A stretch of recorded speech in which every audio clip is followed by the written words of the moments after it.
हाय बच्चों, कैसे आप लोग। उम्मीद करता हूँ कि आप लोग अच्छे होंगे। आइए इस वीडियो में हम पाठ में संकलित जो सूरदास जी का दूसरा पद है उससे संबंधित जो प्रश्न पूछे जा सकते हैं उसके विषय में हम जानते हैं। दूसरा पद जो आपका है वह आपका है मन की माझ रही, मन की बातें मन के अंदर ही रह गई। इसको आप लोग पहले पढ़ चुके हो, उसके विषय में आप अच्छे से जानकारी भी अर्जित कर चुके हो। तो जो प्रश्न पूछे जा सकते हैं उसके विषय में आइए हम आप जानते हैं। तो पहला आपका है, किसके मन की बात मन में ही रह गई। किसके मन की बात मन में ही रह गई। ऑप्शन ए उद्धव के, ऑप्शन बी गोपियों के, ऑप्शन सी सूरदास के, ऑप्शन सी श्री कृष्ण के। किसके मन की बात मन में रह गई? तो विकल्प कौन सा सही होगा? गोपियों के, क्योंकि गोपिकाएं कहती हैं कि हे उद्धव, हम लोगों के मन की बातें मन के अंदर ही रह गई। तो किसके मन की बातें मन के अंदर रह गई? गोपियों की। कौन सा ऑप्शन सही है? Option B. अगला प्रश्न आपका है, गोपियां कौन सी व्यथा सहन कर रही हैं? व्यथा, कष्ट। गोपियां कौन सी व्यथा सह रही हैं? तो इसमें ऑप्शन आपका है श्री कृष्ण के वियोग की, ऑप्शन बी उद्धव के आने की, ऑप्शन सी प्रेम में डूबने की, ऑप्शन सी इसमें से कोई नहीं। तो गोपियां कौन सी व्यथा सह रही हैं?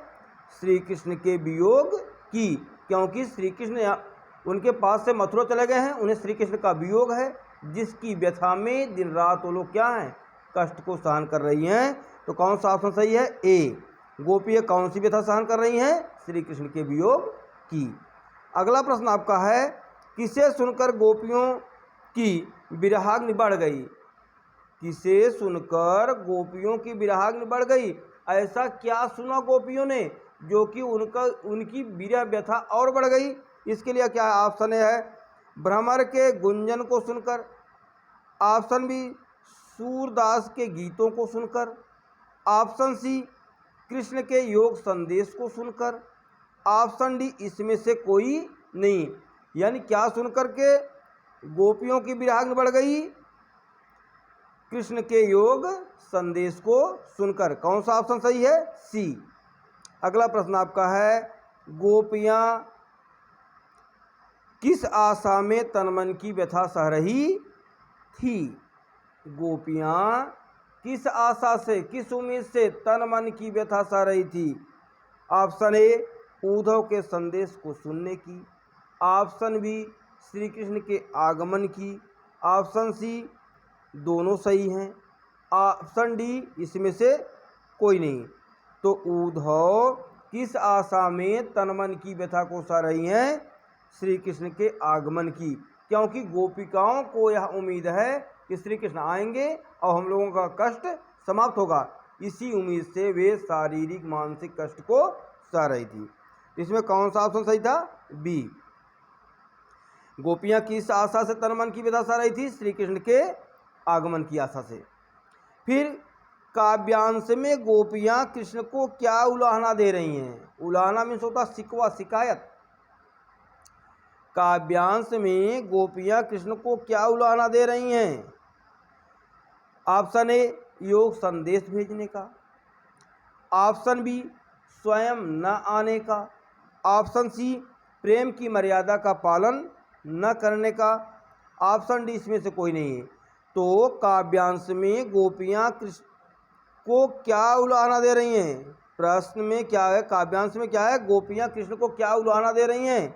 प्रेम की मर्यादा का पालन न करने की उलाहना दे रही हैं, क्योंकि गोपिकाएं कहती हैं कि जो है प्रेम की एक मर्यादा होती है कि प्रेम के बदले प्रेम को दिया जाता है, लेकिन श्री कृष्ण ने प्रेम की मर्यादा का उल्लंघन किया, इसलिए वो उलाहना दे रही हैं। इसमें कौन सा ऑप्शन सही है? सी।